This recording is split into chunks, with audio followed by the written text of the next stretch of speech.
The air in the alien marketplace was heavy, filled with the smell of strange spices and burning oil. Glowing signs written in languages no human could read flashed in the misty night.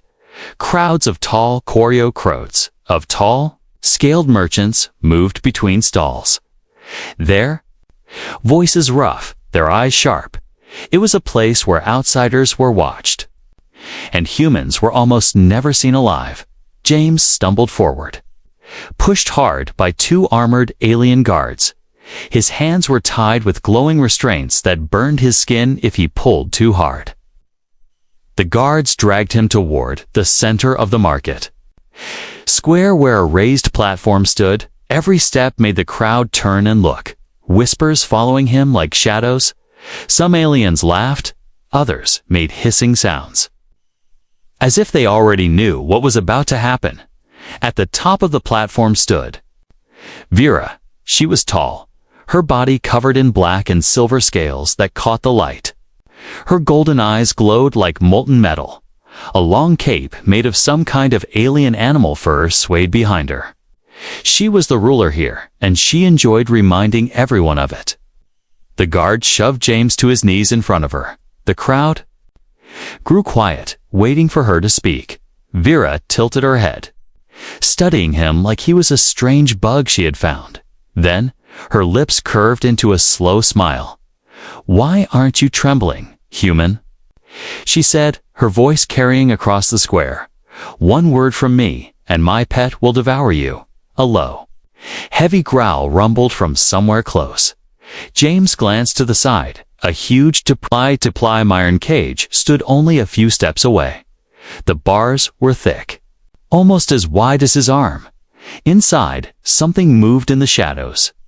The smell coming from the cage was sharp, wild, and dangerous.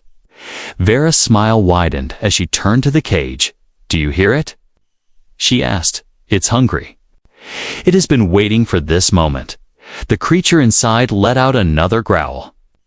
Deeper this time, the sound vibrated in James's chest, making the nearby merchants step back. Still, James did not move. He didn't shake. He didn't beg. He just looked at her, calm, almost bored. That calmness seemed to bother her. Her tail flicked sharply behind her as she stepped closer. "You don't understand, human," she said, her voice now a hiss. "This creature has torn apart warriors stronger than you." In seconds, she raised her clawed hand, ready to give the order. The crowd leaned forward. Every alien I was on, James now. Some waited to see him beg for mercy. Others waited to see him scream when the cage opened. James met her gaze and spoke, his voice low but steady. "Maybe I do understand," he said. "Maybe that's why I'm not afraid." Vera narrowed her eyes. A flicker of something curiosity passed over her face, but it was gone in a heartbeat, replaced by a cold smile.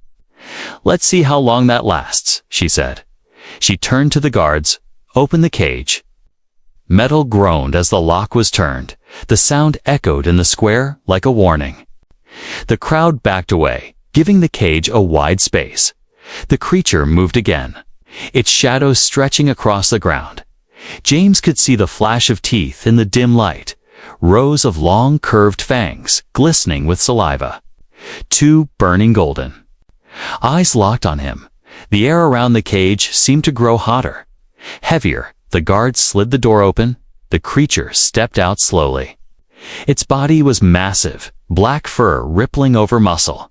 6 legs moved like a predator's dance. Smooth and silent, its head was low, its teeth bared. Every step made the wooden boards under the platform creak. It stopped only a few feet from James. Its breath was hot and smelled of raw meat. The crowd held its breath. Even the guards stepped back. Vera raised her hand to give the final command. The moment stretched long.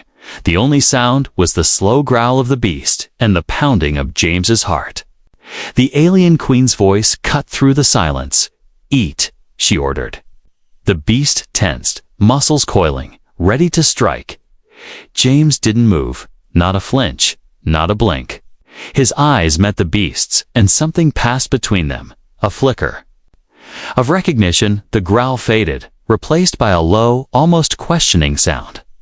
The crowd began to murmur. The beast stepped forward. Vera smiled, expecting blood instead. It lowered its head and brushed its massive muzzle against James's shoulder. Gasps rose from the crowd.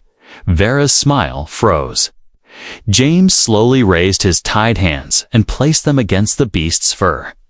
"You remember me," he whispered. Just loud enough for the creature to hear. The beast's tail flicked once, its golden eyes never leaving his. And in that moment, James knew this wasn't just a fight for survival anymore. Something far bigger was about to happen. The marketplace was silent. Even the smallest alien child clung to their parent, afraid to make a sound. All eyes were on the black-furred monster standing beside James, the one that should have torn him apart the second Vera gave the order. Instead, the beast stood still, breathing slowly.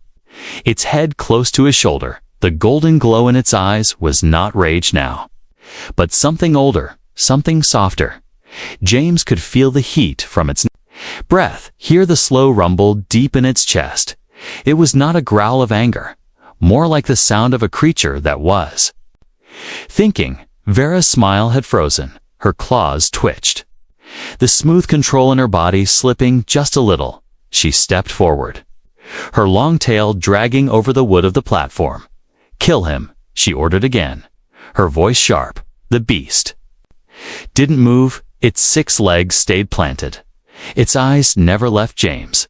A sound went through the crowd, a ripple of confusion, fear, and disbelief. One of the guards moved closer, raising a spear toward James's side. The beast's head snapped around with lightning speed. Its jaws opened, and in a blink, the spear was gone, bitten clean in half. The guard stumbled back in shock, almost falling off the platform.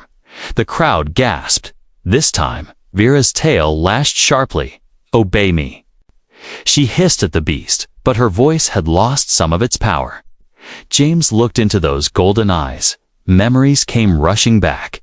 The smell of wet leaves, the crackle of a fire in a small camp, the sound of a young creature's pained cries. As he cut it free from a hunter's net, he remembered the wound on its leg, how it had limped for days while he hunted food for both of them. He remembered speaking to it at night, telling it stories it could never understand, but somehow it had listened, and now, years later, it stood here, grown massive and deadly, but still remembering. The crowd began to murmur louder. This was not how executions went. The Queen's pet was famous for its cruelty. No prisoner had ever stood this close without being reduced to bones in seconds. Some aliens began to whisper about curses. Others wondered if the human had some strange magic. Vera's eyes narrowed. She could feel the shift in the air, the control slipping from her grasp. If her pet refused her in front of the whole marketplace, then others might start to wonder if she could be refused in other ways too. "Guards!" She snapped. "Seize the human. Kill the beast if you must." The crowd recoiled at the command. Killing the Queen's pet was unthinkable. But the guards hesitated only for a breath before moving. 2 came from behind James, their weapons raised. The beast let out a roar so loud the wood under their feet shook. The guards froze. One of them stumbling back in terror. The creature stepped forward, placing itself between James and the approaching soldiers. Its fur bristled, its teeth bared. The air vibrated with its warning. It was no longer the Queen's pet, at least, not in this moment. It was his protector. James took a slow step forward. His hands were still bound, but his voice was steady. "You can order your guards all you want," he said to Vera. "But they won't come near me as long as it's here." Her golden eyes burned into his. "You think this saves you?" She hissed. "All it does is make your death slower." James tilted his head. "Maybe," he said quietly. Or maybe it means I just turned your strongest weapon against you." Gasps and murmurs swept through the crowd. It was dangerous to speak like that to Vera in public, deadly even. But every second the beast refused her. Her image of absolute power cracked a little more. Vera took a deep breath, trying to keep her composure. She could not kill the beast here. The people adored it too much. But she could not let this human live either. "You have until nightfall," she said coldly. "Then I will take back what is mine." She turned sharply, her cape swirling behind her. The guards followed. But none came too close to James. The crowd slowly began to break apart. But dozens of curious eyes still lingered on him and the beast. Some filled with fear, others with something like respect. When the platform was empty, except for them, James knelt slightly. His voice was low. "I don't know how you found me," he whispered to the beast, "but I think we're both in trouble now." The creature's ear twitched. It made a low sound, almost like a sigh. Then it turned its head toward a narrow street leading out of the market. Without looking back, it began to walk. James hesitated only a second before following. Somewhere behind him, he could feel eyes still watching, the Queen's and others, whose loyalties might be shifting. Every step away from the platform felt heavier. He knew this wasn't over. It had only just begun. The narrow street twisted away from the market like a snake. Dim blue lanterns hung from crooked poles, casting uneven light on the cracked stone road. The air smelled damp here. Ouch! The noise of the market fading behind them. The beast moved silently. Ahead, each of its 6 legs stepping without sound. James followed close, his tied wrists aching, his mind spinning. He kept glancing at the huge creature in front of him. Every movement was powerful, controlled. It was hard to believe this was the same beast that had just refused to kill him in front of the Queen. Harder still to believe it might be the same creature he had saved years ago. The sound of water dripping somewhere in the shadows took him back to a night on a wild alien planet. The sky had been dark purple, lightning flashing in the distance. James had been alone, his ship broken beyond repair. He had been walking through thick forests, searching for food, when he'd heard it, a sound of pain, low and trembling. He had pushed through hanging vines and thick roots. And there, in a hunter's net made of glowing strands, a small alien animal had struggled. Its fur had been dark and wet from rain, its golden eyes wide with fear. The net had cut deep into its leg, making it bleed. At first, he'd thought it might attack if he got close.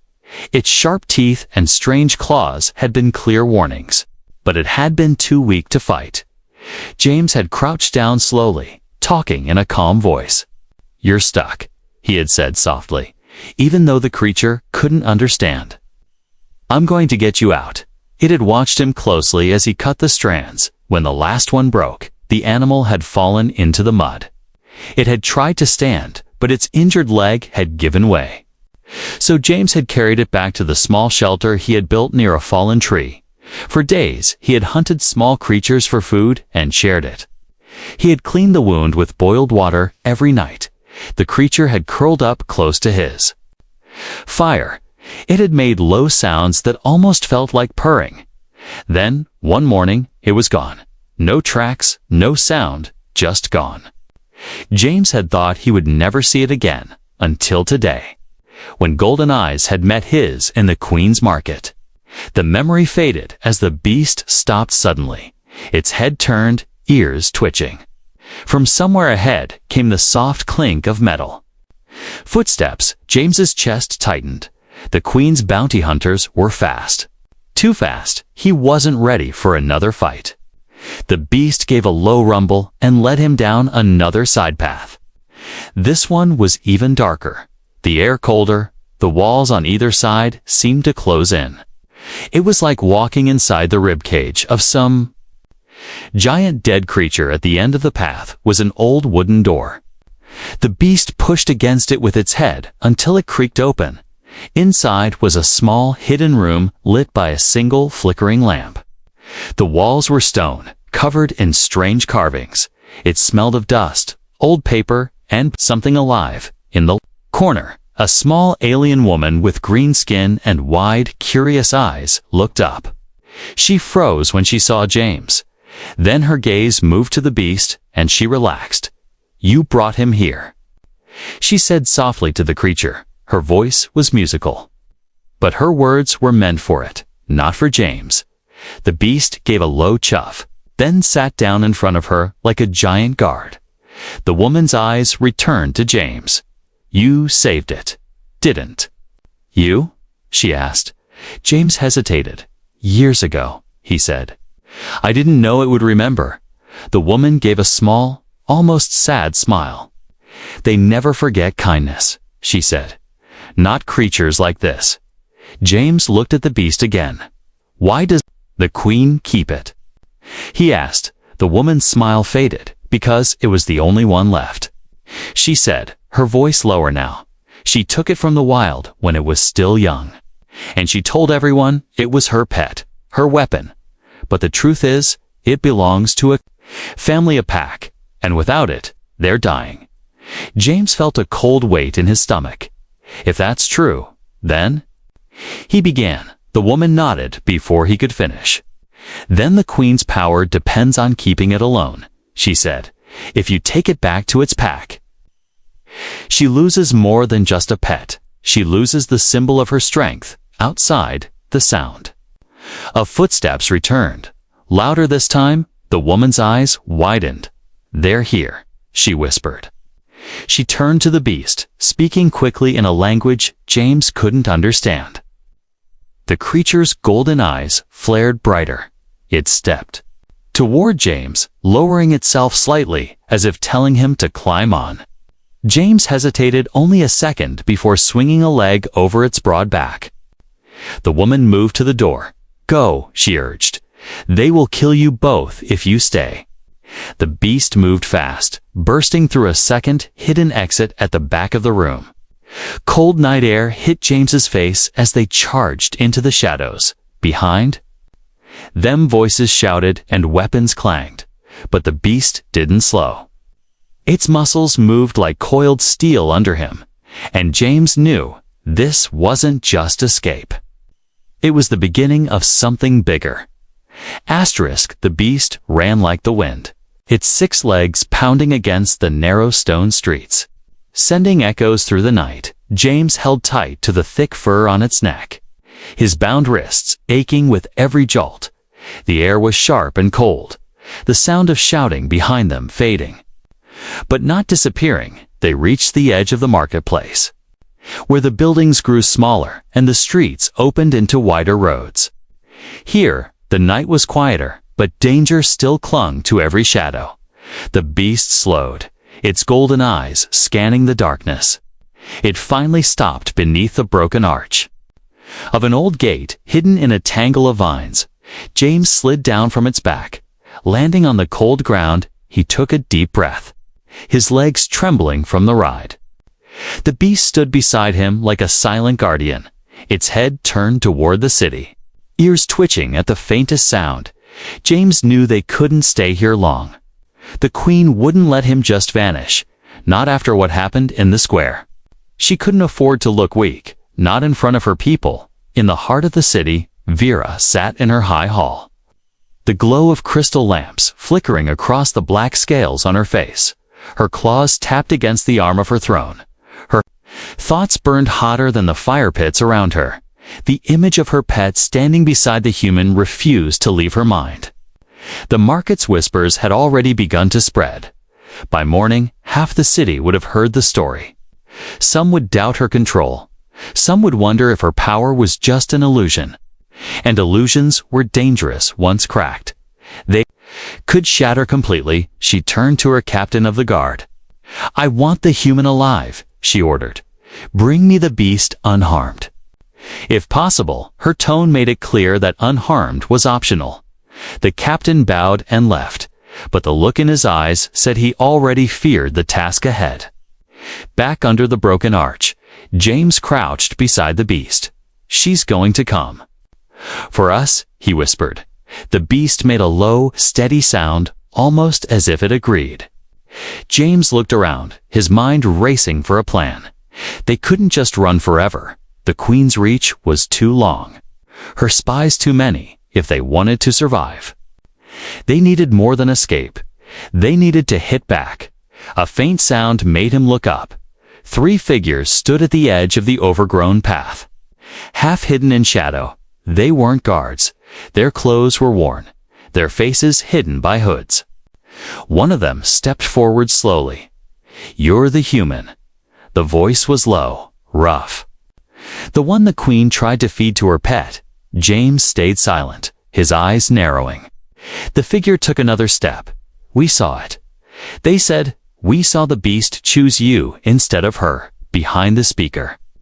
The other 2 shifted uneasily. One glanced toward the city. "If the people believe she's losing control." The hooded one continued. "Things could change here. Maybe faster than you think." James understood now. They weren't here to capture him. They were here because they hated Vera, and what happened today gave them hope. "You want to use me to bring her down," James said flatly. The hooded figure didn't deny it. "She rules through fear," they said. "But you showed that fear can be broken." James glanced at the beast. The golden eyes watched him calmly. It wasn't just about him anymore. If he left things as they were, the creature would be hunted until it was either caged again or dead. And somewhere out there, its pack was dying, waiting for it to come home. He turned back to the hooded figure. "If we do this," James said, "we do it my way." The figure nodded. "Once, then you'll need to be seen," they replied. "Let the people see that the beast protects you." Not her. That was a dangerous idea. It would mean moving in the open. It would mean daring the Queen to act in public. But James knew it could work. Every time the people saw her power fail, it would chip away at her rule. The next morning, the market was crowded again. Merchants shouted over one another. Buyers argued over prices. The smell of cooked meat and strange spices filled the air, and then a murmur spread through the crowd. Heads turned, voices hushed. James walked into the square, the beast at his side like a living shadow. Every step they took drew more eyes. Some faces were shocked, others curious. A few even smiled. No one stopped him. No guard dared to block his path. From her high balcony, Vera watched. Her claws gripped the stone railing hard enough to leave marks. This was not just defiance, it was a challenge. She could order the guards to attack right now. But if the beast defended him again, it would only prove her weakness in front of the city. James stopped in the center of the square. He didn't need to speak loudly. The sight alone was enough. A human standing unharmed beside the most feared predator in the city. It was a picture that would burn into memory, and Vera knew it. Her tail lashed once. Her voice was a low hiss, meant only for herself. This ends soon, but James could see the truth in her eyes from across the square. She was no longer certain. She could win. The crowd in the square didn't know whether to cheer or stay silent. James stood there, the beast at his side like a wall of muscle and fur. Golden eyes glinted in the sunlight, unblinking. It was a sight no one had ever seen. The Queen's feared pet walking freely with someone else. Vera remained on her high balcony. She did not speak. Her silence was heavier than any shout. Every second she didn't act. The people saw something they were not supposed to see. That maybe, just maybe, her control could be broken. James didn't stay long. He turned without a word and walked out of the square. The crowd parted for him. Some touched his arm in quiet support. Others simply stared, memorizing every detail for the rumors they would spread before nightfall. As soon as he was out of sight of the square, James moved faster. If he didn't fool himself, Vera wasn't going to let this stand. She was waiting for the right moment to strike. And when she did, she would hit hard. By the time the sun dipped low, the city had changed. The usual noise was gone. Shadows seemed longer. Streets that were normally busy felt empty. James could feel eyes on him from the rooftops and the narrow alleys. The game had begun. The first attack came fast. A flash of movement to his right, a figure in dark armor leaping from a low roof. The beast reacted before James even turned. Its roar filled the street. The attacker hit the ground hard as the beast's paw slammed into him. Armor bent under the blow. The man scrambled away, leaving his weapon behind. James didn't stop moving. The beast stayed close, but its ears twitched constantly. They both knew more were coming. And they did. From a side street, 3 more bounty hunters rushed in. One carried a net that glowed faintly. James recognized it instantly, the same kind that had trapped the beast years ago. The sight lit something hot in his chest. Not again, he muttered. The beast leaped. The net never even touched it. The hunter who carried it was slammed against the wall so hard his weapon dropped. Another tried to swing a hooked blade toward James. James ducked low, kicking his attacker's legs out from under him. It wasn't graceful, but it worked.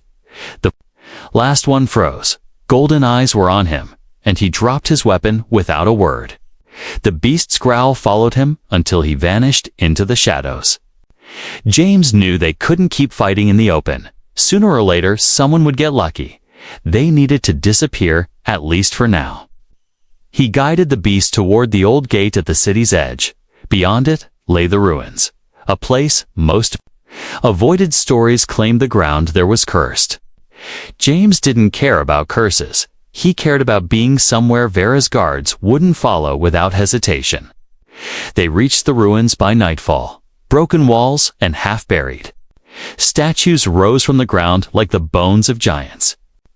The air was cold, the wind carrying the faint sound of crumbling stone. James found shelter inside what was once a temple. Its roof was half gone, but the walls still stood tall.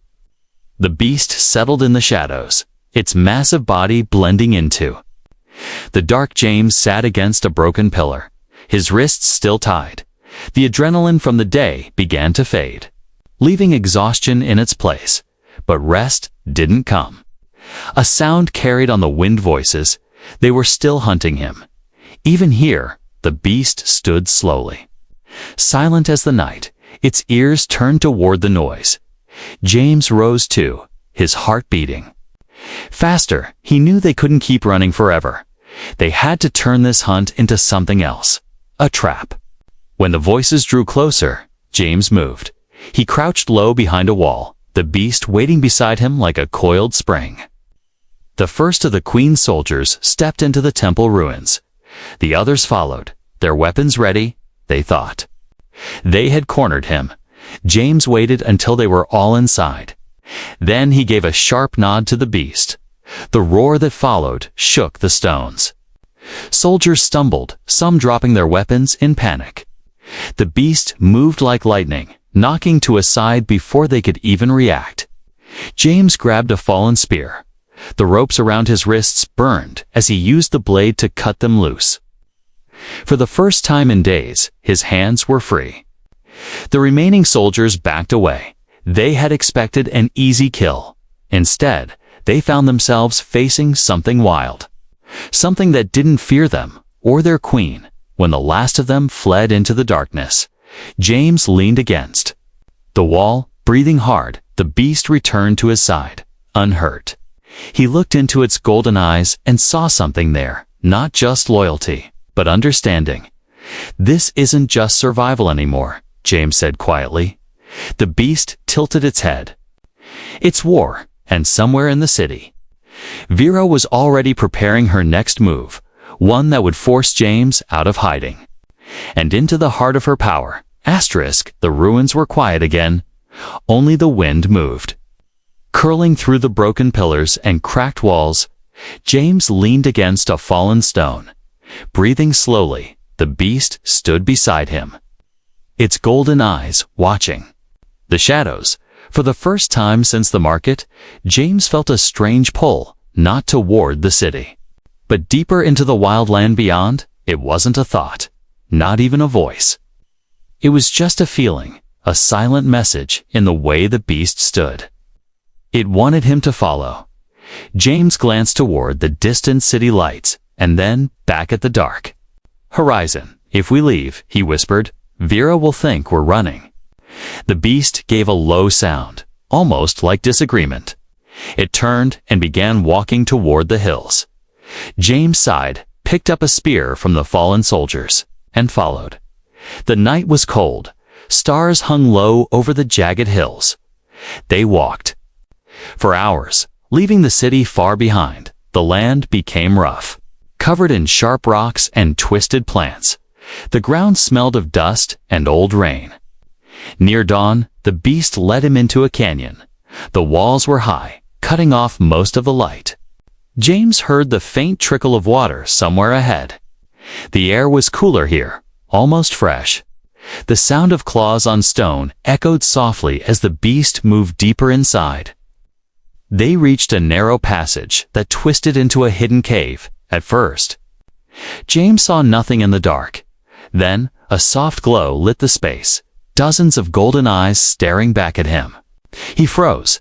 The eyes belonged to creatures like the beast, some smaller, some almost as large. They stood in groups, watching silently. Their fur shone faintly under the glow of strange crystals in the walls. James stepped forward slowly. The air was warm here, filled with the smell of fur and earth.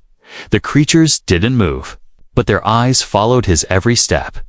The beast walked among them, lowering its head to greet a smaller one. A sound passed between them, low, deep, and full of meaning. James realized what he was seeing. This was its pack. This was home. But something was wrong.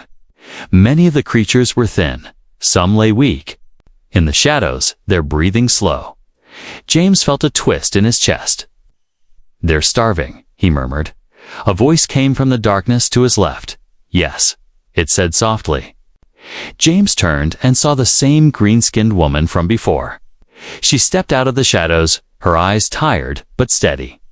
Without their leader, she said, the pack cannot hunt as it once did. She glanced at the beast. When Vera took it, she didn't just steal a creature, she broke a family. James's jaw tightened.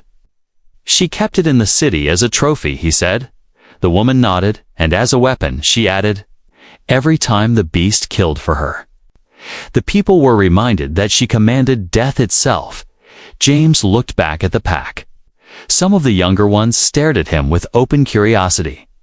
They were not afraid. Maybe they could sense what the leader had felt, that he was not an enemy. The woman stepped closer. If the leader returns to them fully, the pack will heal, she said, but the queen will never allow that. James understood now. This was the heart of her power, not her guards, not her throne, but this beast and the fear it inspired. Take away the beast, and her rule would crack. Free the pack, and it might shatter completely.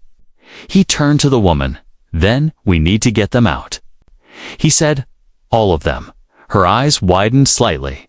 That would mean war, she said. James's voice was firm. It already is. The beast stepped closer to him. Lowering its head until its eyes were level with his, James reached out and rested, a hand against its fur. If we do this, he murmured, we do it together. The woman looked between them and then gave a small nod. There's a path through the canyon that leads out of the queen's territory, she said, but it is guarded, and she will send more than bounty hunters this time. James looked back at the pack, weak or not. There was strength in their numbers, and if they moved together, there was a chance, a small one, but enough. He tightened his grip on the spear. Tell them to be ready, he said. The woman's voice dropped to a whisper. They had been waiting for this day for years, somewhere in the distance. The faint sound of a horn carried on the wind, the queen's signal. She knew where they were. The beast gave a low growl. The pack stirred. golden eyes flashed in the dim light. The time for hiding was over. The horn's echo faded into the canyon walls. Silence followed, heavy and sharp. James stood with the spear in his hands, the beast at his side. Behind them, the pack moved restlessly, claws scraping against the stone. They could all feel it. The queen was coming. The green-skinned woman stepped closer. "She will not send guards this time," she said quietly. "She will come herself." James nodded. "Good," he replied, his voice steady. "Then it ends here." The sun was just breaking over the canyon rim when the first figures appeared. Shadows stretched long as Vera walked into view. Her silver-black scales glinted in the early light. Her golden eyes burned like fire. She didn't come with an army. Only a small group of elite warriors followed, enough to kill. But not enough to slow her down. James felt the pack shift behind him, a low growl passing through them like a wave. The beast's fur bristled, but it did not move forward yet. Vera stopped only a few steps away. Her gaze locked on James. "You've caused me trouble," she said coldly. "You've made me look weak before my people." James tightened his grip on the spear. "You did that yourself," he answered. "You took what didn't belong to you, and you turned it into a weapon." Her eyes narrowed. "I gave it purpose," she hissed. "It would be nothing without me." The beast stepped forward then. Its growl rolled through the canyon like distant thunder. Vera's jaw tightened, but she didn't look away from James. "You think you can lead it?" she said. "You think it will fight for you when I give the command?" She turned her head sharply toward the beast and spoke a single word. The kill command. Her voice cracked like a whip. The sound bounced off the canyon walls. The pack froze. Every golden eye turning toward their leader. For a long moment, no one moved. The beast stood still, its breath slow and heavy. Then it stepped toward James, not with teeth bared, but with its head lowered, standing protectively in front of him. Gasps came from the warriors behind Vera. Her eyes widened for the first time. Her command had been refused. The beast lifted its head and let out a roar. It was not the roar of a servant obeying a master. It was the roar of a leader reclaiming its place. The sound tore through the canyon.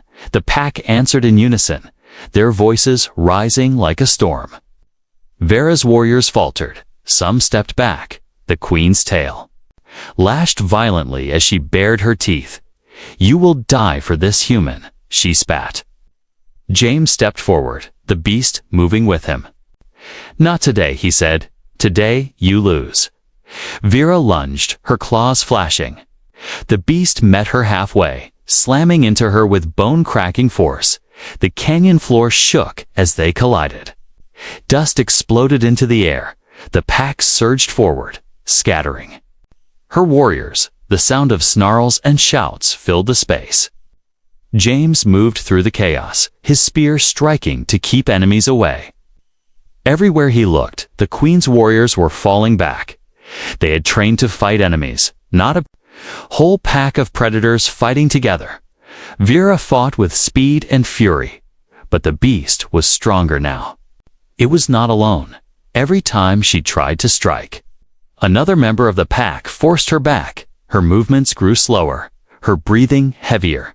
Finally, the beast pinned her to the canyon wall, its massive jaws inches from her throat.